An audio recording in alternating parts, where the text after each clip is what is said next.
अस्सलाम वालेकुम स्टूडेंट्स। मेरी वॉइस सबको आ रही है? एक दफ़ा एक्नॉलेज कर दीजिएगा प्लीज़।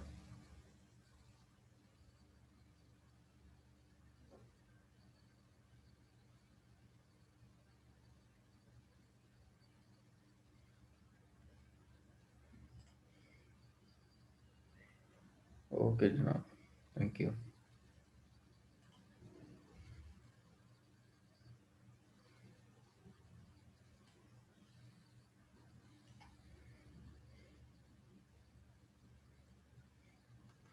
जी जनाब, लास्ट क्लास में किस चीज़ पे बात हुई थी, कौन बताएगा? आहिल अलवानी 12072। Aahil Yes, sir. जी, लास्ट क्लास में क्या किया था जनाब? लास्ट क्लास में हमने एसक्यूएल सर्वर के बारे में पढ़ा था। आपकी वॉइस में बहुत नॉइस आ रहा है भाई। वो अच्छा बेटर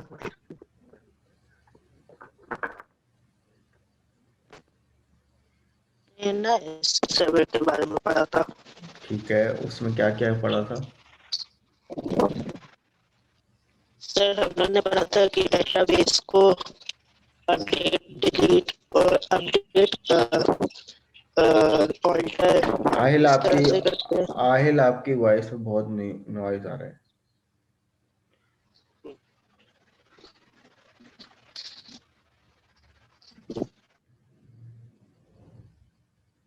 जी, हमजा अली 11603। हाँ, अब आवाज आ रही यस सर। है? अब कदरे बेहतर है आहिल। चलें फिर बताएं अब क्या। हाँ, तो सर हम लोग ने ना अपडेट डिलीट इंसर्ट का पढ़ा था कि किस तरह से करते वेरी हैं गुड। डेटाबेस में। चलो ठीक है। तो ये ठीक है, शाबाश। जी, हमजा अली। Yes sir. जी जनाब, क्या बात हुई थी लास्ट क्लास में? सर लास्ट क्लास में हमने डेटाबेस बनाना सीखा था एसक्यूएल पे। Very good. और उसमें फिर हमने टेबल बनाए थे, उसको अपडेट इंसर्ट करना और उसके अंदर एलिमेंट्स, और फिर उसमें हमने जो है 2 से 3 टेबल्स को ज्वाइन करने का तरीका सीखा। चलो वेरी गुड। अच्छा जी, फजीन 12347।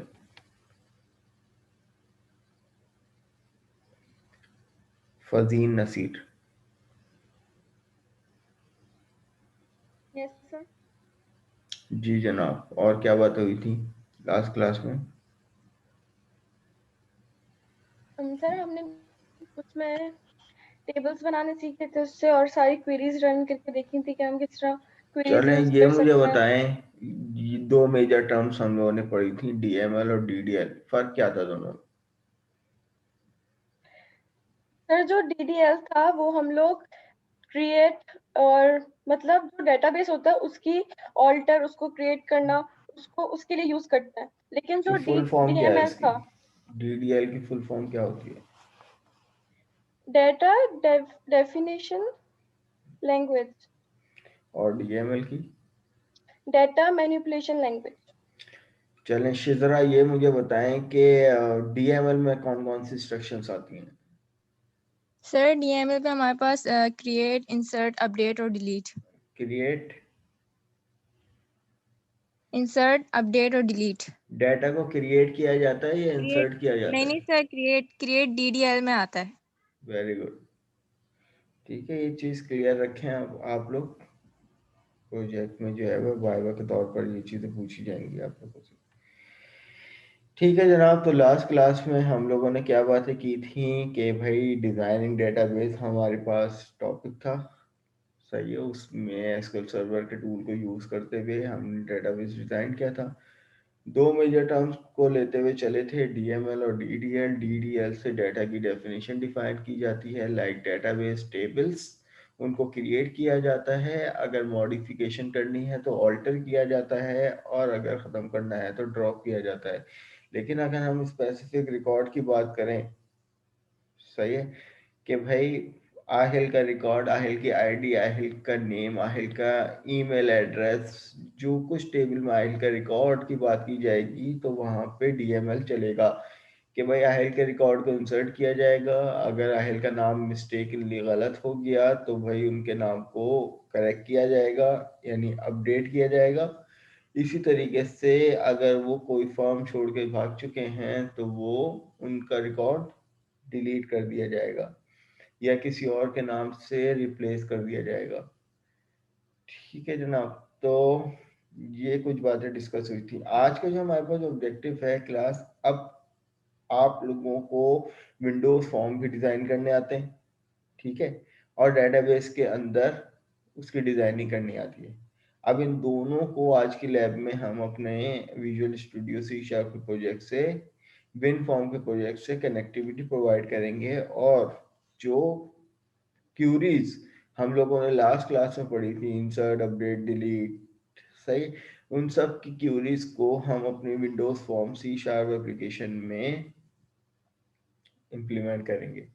ठीक है, तो क्लास जहन में रखिएगा कि हमारे पास ऑब्जेक्टिव क्या है कि हम एक डेटाबेस एप्लीकेशन बनाने जा रहे हैं अपनी सी शार्प की, जिसमें एक क्रूड एप्लीकेशन यूँ कह लें कि जिसमें क्रूड के ऑपरेशंस को इम्प्लीमेंट करेंगे, इंसर्ट, अपडेट और डिलीट करवाएंगे, कुछ वैलिडेशन वगैरह भी लगा लेंगे, सही है, और सी शार्प में जो जो टर्म एज पर रिक्वायरमेंट हमें मिली तो वो हम उसको लेते हुए चलेंगे। ठीक है, तो आप लोगों को पता होगा किसी भी एप्लीकेशन में दो मेजर मॉड्यूल्स होते हैं, एक साइन अप पैनल होता है और एक लॉगिन पैनल होता है। सही है, साइन अप पैनल पे आप यूजर से वैल्यू इंसर्ट करवाते हो और यूजर वंस अपनी वैल्यू डेटाबेस में जब वो रजिस्टर करता है तो वो उसकी तमाम डिटेल जो है डेटाबेस में जाके स्टोर हो जाती है किसी भी स्पेसिफिक टेबल में। ठीक है, अब जब आप वंस रजिस्टर्ड करवाने के बाद जब लॉगिन करवाते हो तो लॉगिन से क्या होता है कि जो आपने वैलिड इंफॉर्मेशन दी है, सही है, फॉर एग्जांपल अफान123 मेरा यूजर नेम से मैंने रजिस्टर्ड किया है, तो क्या मैं लॉगिन के टाइम पे अफान124 डाल सकता हूँ? आप लोग बताएं।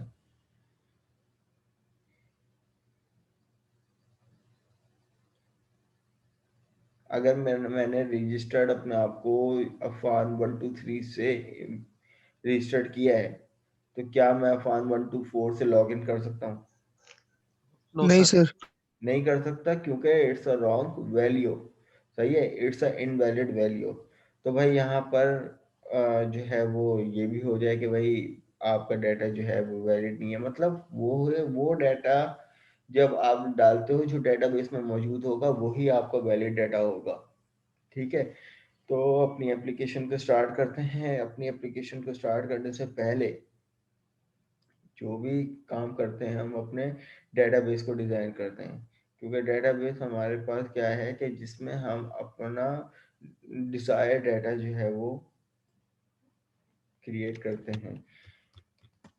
क्रिएट डेटाबेस, डेटाबेस का नाम हम लैब नंबर 3 कर देते हैं।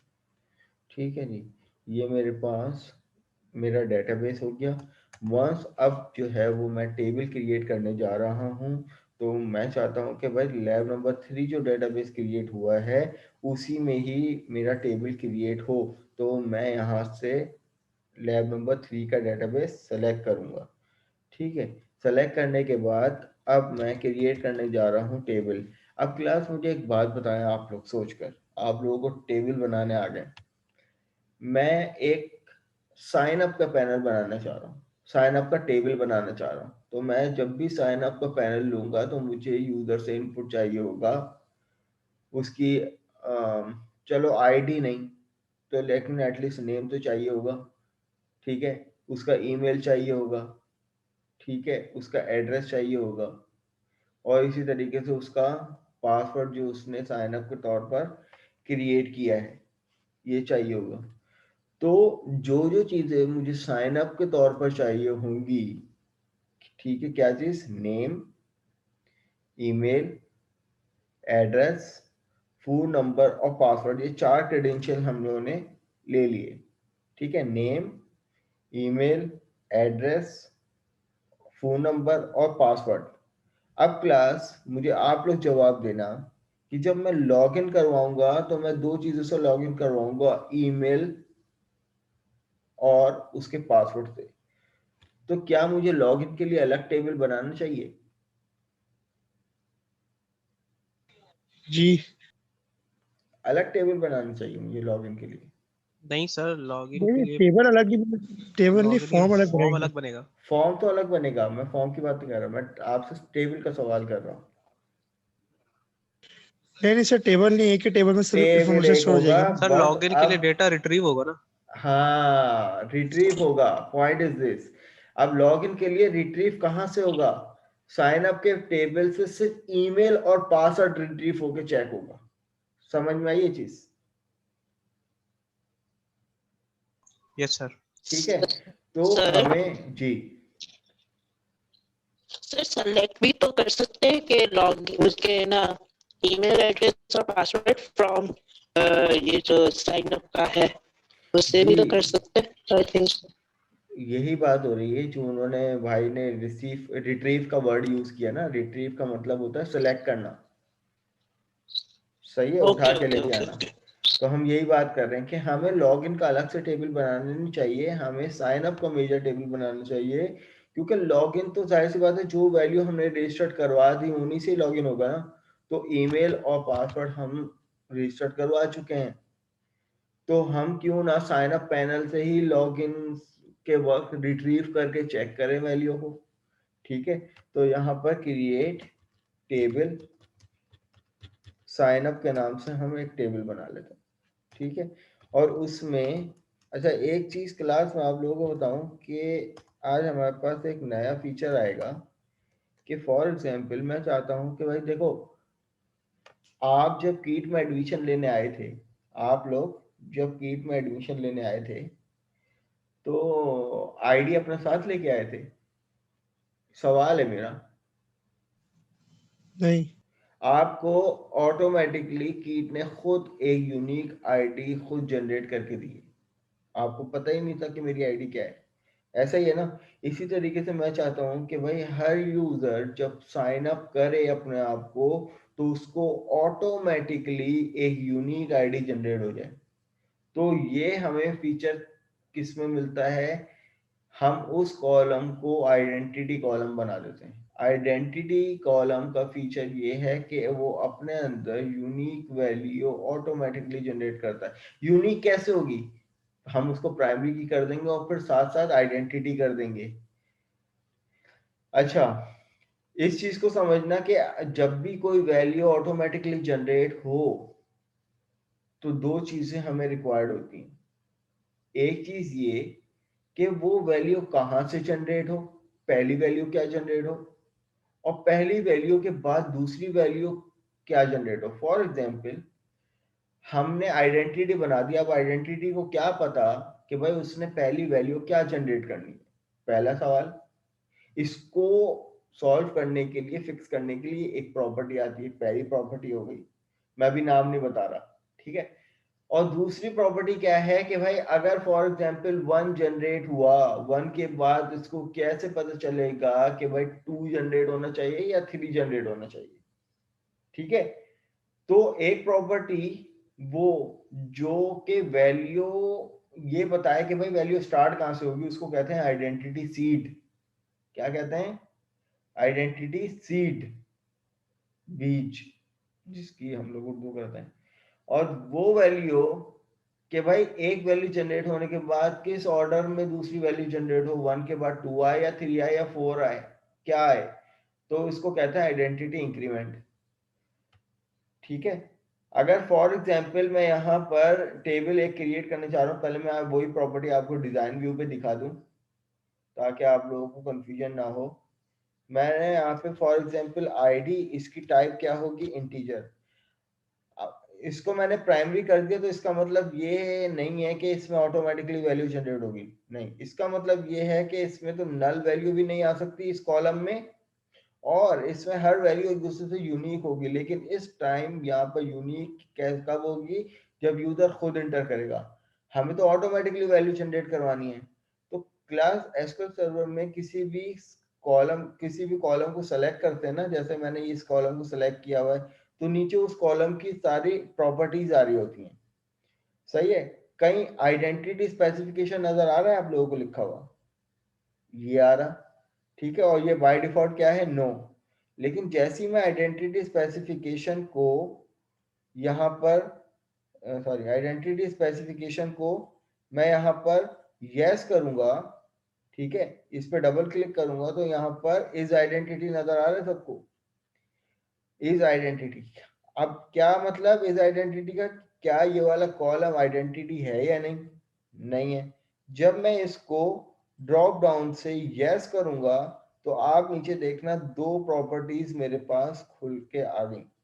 यही प्रॉपर्टी बताई थी ना, identity seat, identity increment. Identity seat का क्या मतलब कि भाई आईडी में जो पहला यूजर आएगा उसको 1 आईडी अलॉट होगी स्टार्टिंग। और इंक्रीमेंट का क्या मतलब, 1 के भाई जब 1 के बाद जब दूसरा यूजर आएगा तो उसमें 1 में 1 इंक्रीमेंट होकर उसको 2 आईडी अलॉट हो जाएगी, तीसरा आएगा तो 3 आईडी अलॉट हो जाएगी। लेकिन हर वैल्यू क्या होगी, प्राइमरी की वजह से यूनिक जनरेट होगी। ये बताओ, ये वाला फलसफा किसको समझ में नहीं आया? सर मुझे ये समझ में नहीं आया कि आप ये जो लेकर आए ना column name data type allowance, तो वो कहाँ से आया है? क्या लेके आया मैं? मुझे आपकी बात समझ में ये नहीं जो आ आप रही। कॉलम नेम, ये जो column name data type allowance वाला जो कॉलम आ रहा है ना, हाँ, ये सब आया कैसे? मतलब ये कोई सब राइट कैसे आया, क्लिक करके एक मिनट मैं बताता हूँ। आपने डेटाबेस बनाया था लैब नंबर 3, उसके अंदर टेबल पे राइट क्लिक करके न्यू टेबल पे आ जाओ, तो आपके पास ये वाली विंडो आ जाएगी। ठीक है। अब इसमें मैंने आईडी बना दिया था, आईडी के लिए टाइप मैंने इंटीजर रख दी थी। अब आइडेंटिटी कॉलम बनाने के लिए क्लास, याद रखिएगा, डेटा टाइप को न्यूमेरिक फॉर्म में होनी चाहिए। अगर मैं फॉर एग्जांपल यहाँ पर var4 की डेटा टाइप,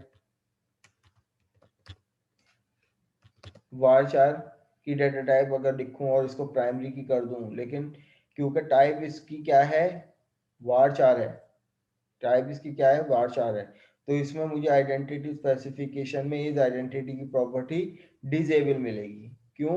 क्योंकि इसकी टाइप क्या है, स्ट्रिंग टाइप है। इसकी टाइप कोई भी न्यूमेरिक फॉर्म में होनी चाहिए, like integer, decimal, something else, कोई न्यूमेरिक फॉर्म में जिसमें नंबर्स आते हैं। तो मैंने यहाँ पर इसको इंटीजर कर दिया। तो इस तरीके से डिजाइन व्यू पे आपको ये वाली प्रॉपर्टी मिल जाएगी, इसको यस कर दें। अब मैं चाहता हूँ भाई मेरी वैल्यू जो है वो 100 से स्टार्ट होनी चाहिए, और 100 के बाद एक एक करके 101, 102, 103 आईडी अलॉट होनी चाहिए सबको। ठीक है भाई, ऐसा भी हो जाएगा, लेकिन हम ऐसा कर नहीं रहे। तो ये तो हो गया डिजाइन व्यू। अब हमारा मेजर फोकस क्या होता है कि भाई हमें क्यूरीज आनी चाहिए। तो अब यही प्रॉपर्टी जो है क्रिएट करते वक्त आईडी को हम क्यूरी के थ्रू देंगे, डीएमएल वो डीडीएल के थ्रू। तो यहाँ पर आईडी आ गया मेरे पास, मैं इसको कह देता हूँ you I D, user ID, user underscore ID का मैंने को दे दिया।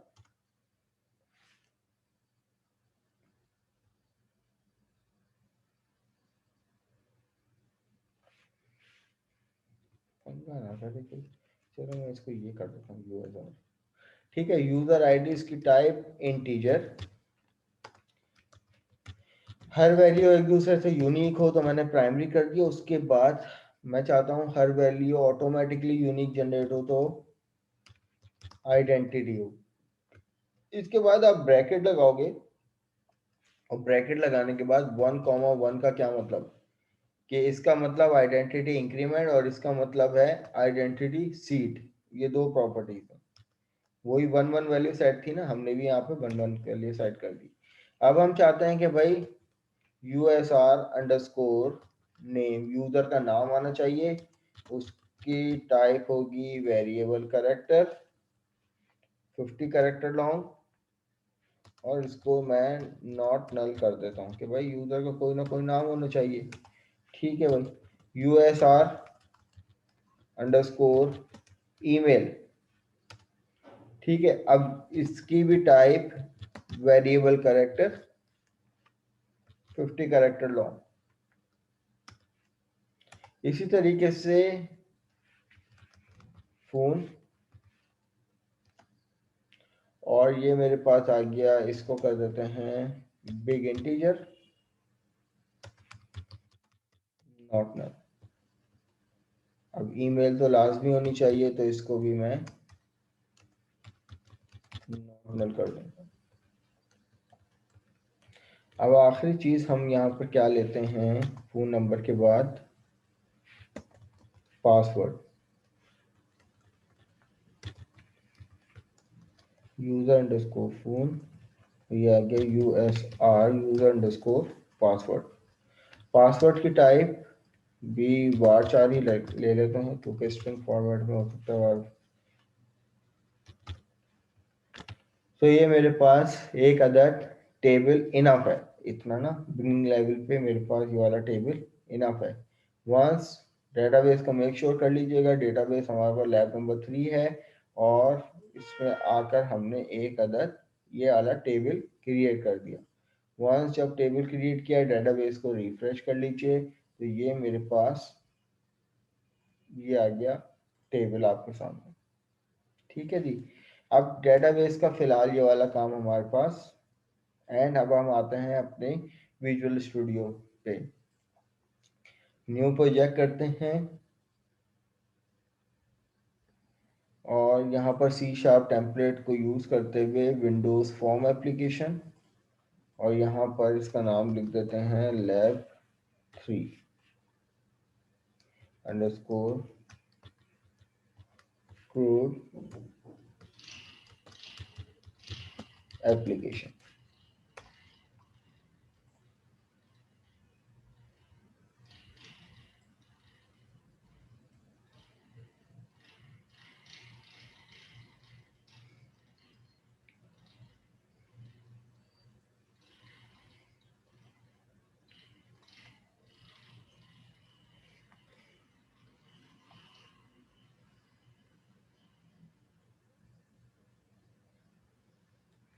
ठीक है जनाब, तो अब यहाँ पर हमारे पास बाय डिफॉल्ट एक फॉर्म जनरेट हुआ। हम इस फॉर्म को नाम दे देते हैं, हम यहाँ पे व्यू में जाकर सॉल्यूशन एक्सप्लोरर को खोल लेते हैं। अब यहाँ पर मेरे पास ये जो फॉर्म 1 है, ठीक है, इसको हम नाम दे देते हैं साइन अप के नाम से। ये हमने यहाँ पर नाम दे दिया और इसको यस कर दिया। ठीक है जी, तो ये साइन अप आ गया। अब फॉर्म को सेलेक्ट करके इसका टाइटल भी चेंज कर लेते हैं, इस पर राइट क्लिक करके ये आ गई इसकी प्रॉपर्टी, और यहाँ पर साइन अप पैनल, ये मेरे पास साइन अप पैनल आ गया।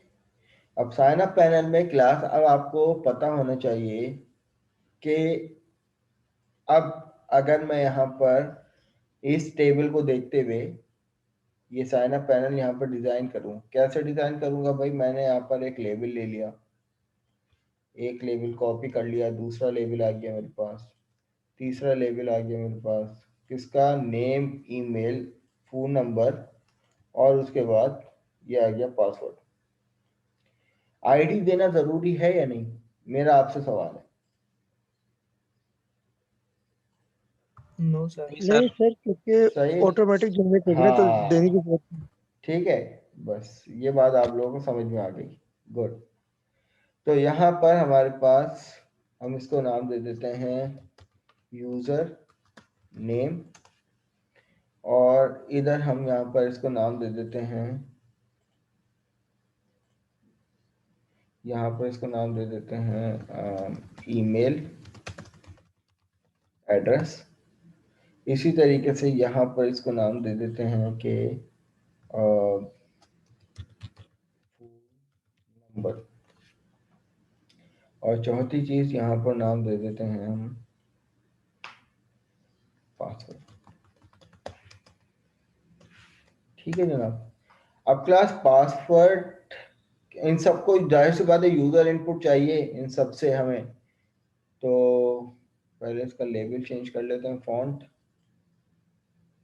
फॉन्ट साइज हो गया गालिबन हमारे पास 12।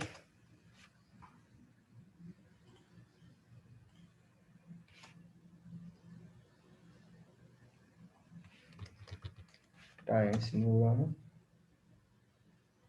ठीक है जनाब, ये फॉन्ट हमारे पास हो गया, ज़रा विजिबल हो जाए। अब यूज़र से इनपुट लेना है हमें, जाहिर सी बात है, तो इनके लिए तमाम के लिए टेक्स्ट फील्ड हमें टेक्स्ट बॉक्स की ज़रूरत पड़ेगी। एक टेक्स्ट बॉक्स मैंने ये ले लिया नेम के लिए, इसी को कॉपी करके दूसरा टेक्स्ट बॉक्स इसी के लिए आ गया, फिर इसी तरीके से ये आ गया तीसरा टेक्स्ट बॉक्स, और ये आ गया चौथा टेक्स्ट बॉक्स। ठीक है जनाब। अब जाहिर सी बात है इस वाले में तो पासवर्ड में स्टैटिक टाइप का डाटा आना चाहिए ना, तो मैं यहाँ पर इसकी प्रॉपर्टीज में जाकर पासवर्ड 4 को मैं कर दूंगा स्टैटिक। अब इसमें जो भी कुछ आएगा वो स्टैटिक फॉर्म में आएगा, बाकी सब में हम लोग नॉर्मल टैग्स देंगे। अब क्या होगा कि भाई मुझे सर एक वो बात चाहिए जी। एक सिस्टम की तरफ से भी वो पासवर्ड वाला आता है ना, जिसमें वो डॉट से बने हुए आते हैं। आप डॉट दे लो। नहीं सर, वो सिस्टम की तरफ से जो आते हैं ना, एक वो और कैसे प्रॉपर्टी करें? हमारे पास देखो, एक और प्रॉपर्टी भी हमारे पास यहाँ पर आती है कि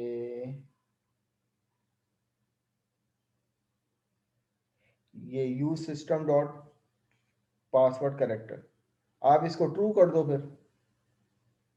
ठीक है, वहां से स्टैटिक हटाकर ठीक है सर। इसको क्या कर दोगे, ट्रू कर दो। अच्छा, अब यहाँ पर हमारे पास एक सबमिट बटन हमें चाहिए, तो हमने यहाँ पर इसका नाम रख दिया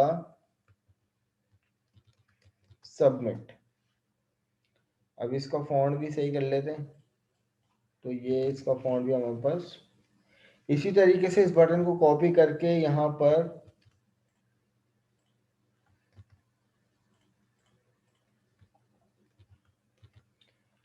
पेस्ट कर लेते हैं और इस बटन को नाम दे देते हैं एग्जिट।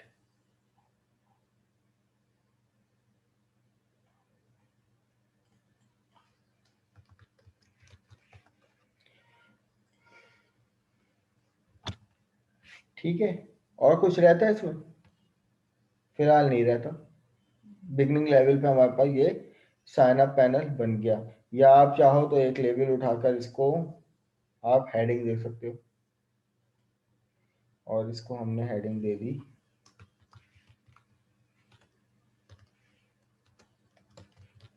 साइन अप पैनल, और इसका फॉन्ट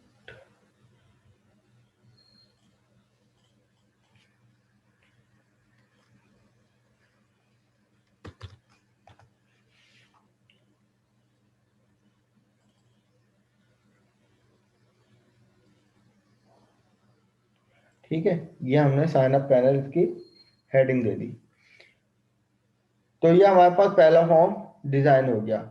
अब हमारे पास ऑब्जेक्टिव क्या है, इस चीज को समझिएगा कि जब हम सबमिट बटन पे क्लिक करेंगे और ये रिकॉर्ड फिल करेंगे, तो मेरे पास इसमें जो ये वाला टेबल है, मैं अगर यहाँ पर इसको select static from sign up, इस टेबल को जब मैं एग्जीक्यूट करूंगा तो यहाँ पर आईडी मुझे ऑटोमेटिकली 1 मिल जाए। ठीक है, अब हमें सबसे पहला काम क्या करना पड़ेगा, लेकिन ये कब मिलेगी, जब मैं इस बटन पे क्लिक करूंगा। तो सारा काम कहाँ करना पड़ेगा हमें, आप लोग बताएंगे। बटन में करना पड़ेगा। ठीक है, तो यहाँ पर बटन पे कर लेते हैं। अब देखें, इम्प्लीमेंटेशन स्टार्ट करने से पहले आपको क्या करना पड़ेगा कि अभी तो आप ना तो एसक्यूएल सर्वर आपके इसको जानता है, ना ये आपके एसक्यूएल सर्वर डेटाबेस को जानता है। हमें क्या देनी पड़ेगी, कनेक्टिविटी देनी पड़ेगी। तो कनेक्टिविटी देने का तरीकाकार क्या है भाई, आप सबसे पहले क्या करेंगे, व्यू में जाकर, ठीक है, और यहाँ पर कहीं सर्वर एक्सप्लोरर नजर आ रहा है, ये रहा भाई, आप इस विंडो पे आ जाएं, ये सर्वर एक्सप्लोरर आ गया आपका। ठीक है, अभी फिलहाल मैं इन सबको डिलीट कर देता हूं क्योंकि ये मेरे पिछले पुराने डेटाबेसेस कनेक्शन। ठीक है, आप ये क्या करेंगे, डेटाबेस कनेक्शन में जाकर रिफ्रेश कर लें और यहाँ पर राइट क्लिक करके, या ये एक छोटा सा आइकन बना हुआ आ रहा है प्लग का, इस पे क्लिक कर कर आपको ये वाली विंडो मिलेगी। यहाँ पे क्या लिखा हुआ रहा है, ऐड कनेक्शन, कि आप यहाँ पर कनेक्शन ऐड करो। आपकी डेटा सोर्स क्या होनी चाहिए, जो लोग MS एक्सेस पे काम कर रहे हैं वो यहाँ पे चेंज करके अपनी डेटा सोर्स क्या रखेंगे, माइक्रोसॉफ्ट एक्सेस डेटाबेस फाइल। ठीक है, ये रखेंगे। जो एसक्यूएल सर्वर पे काम कर रहे हैं वो एसक्यूएल सर्वर रखेंगे। अब ये आ गया, आपसे मांग रहा है सर्वर नेम। अब ये सर्वर नेम कहाँ से आएगा भाई, सर्वर नेम ये होता है आप जिस सर्वर पे कनेक्ट हो। ठीक है, आप यहाँ से इस सर्वर को कॉपी करोगे और यहाँ पे लाकर जैसे पेस्ट करोगे ना, तो इस सर्वर पे बने हुए जितने भी डेटाबेसेस होंगे वो आपके इस ड्रॉप डाउन में लोड हो जाएंगे। कहीं लैब नंबर 3 नजर आ रहा है डेटाबेस, हमने बनाया, ये रहा। अब आप उस डेटाबेस को ऐड कर लोगे।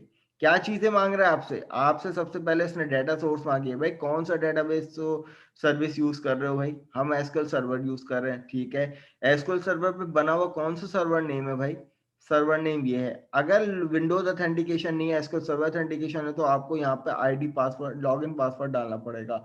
बट हम लोग क्योंकि विंडोज ऑथेंटिकेशन की बात कर रहे हैं तो उसमें आईडी पासवर्ड देने की जरूरत नहीं है। अब हमसे मांग रहा है कि भाई ये बताओ, ठीक है सर्वर पे बने हुए तो बहुत सारे डेटाबेस हैं, आपको कौन सा डेटाबेस सेलेक्ट करना है, हमें लैब नंबर 3 सेलेक्ट करना है।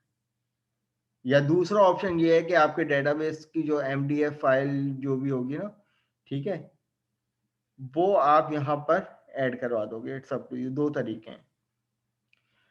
तो हमने क्या किया कि भाई जब सर्वर नेम दे दिया तो डायरेक्ट हम यहाँ से उसके डेटाबेस को सेलेक्ट करके टेस्ट कनेक्शन को चेक कर लो कि क्या लिखा हुआ है, टेस्ट कनेक्शन सक्सेस। अब देखो क्लास, ये वही मैसेज बॉक्स है ना जो हम बनाते हैं, लास्ट फर्स्ट क्लास में भी बनाया था कि भाई मैसेज बॉक्स का मैसेज, उसका कैप्शन, मैसेज बॉक्स बटन और मैसेज बॉक्स आइकन, तो ये बाय डिफॉल्ट ये भी यहाँ पे भी यूज हुआ हुआ है। अच्छा, अब इसको आप ओके कर लेंगे और यहाँ पर इसको ओके कर देंगे तो देखें आपका यहाँ पर सर्वर ऐड हो जाएगा। देखें ये सर्वर का नाम हो गया यहाँ से यहाँ तक, और उस सर्वर पे बने हुए डेटाबेस का नाम भी आपको यहाँ पे मिल गया। ठीक है, लैब नंबर 3।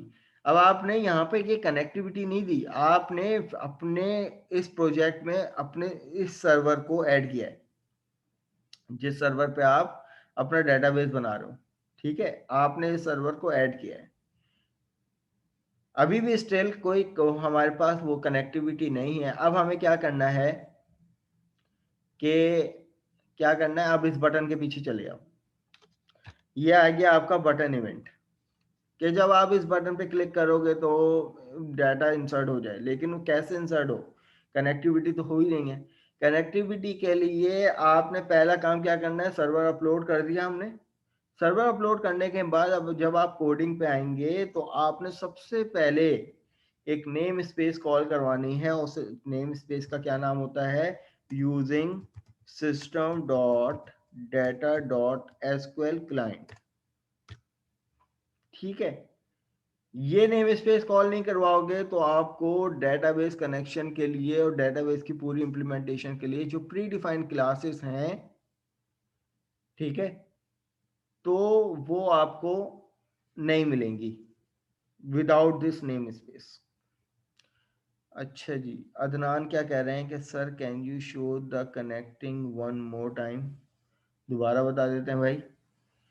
देखो इसको भी बंद कर दो, अभी कुछ नहीं था हमारे पास, हमने सिर्फ डेटाबेस डिजाइन किया था, यूं समझ लो।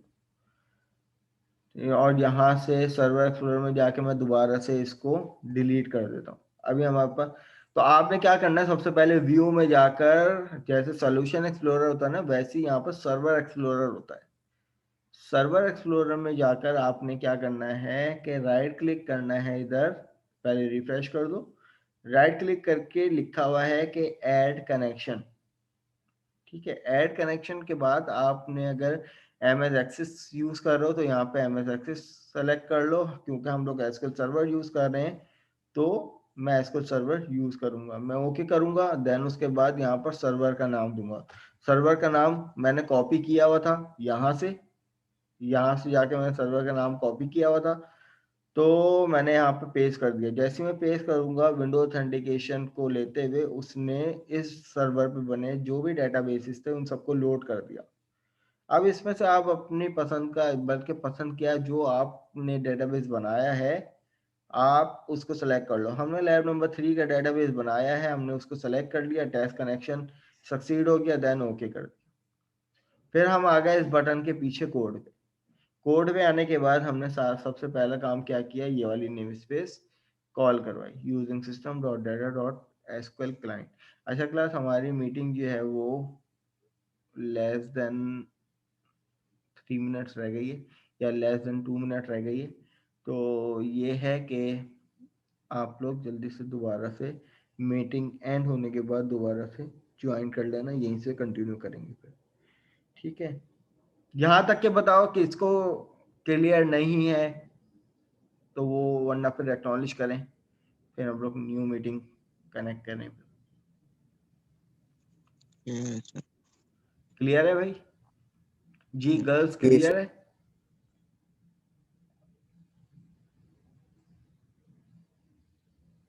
जी, ये लाइब्रेरी इसलिए यूज की है क्योंकि हमें एसक्यूएल सर्वर की कुछ प्री डिफाइंड क्लासेस, जैसे SQL connection, SQL command, SQL data adapter, इन सब को यूज करना है।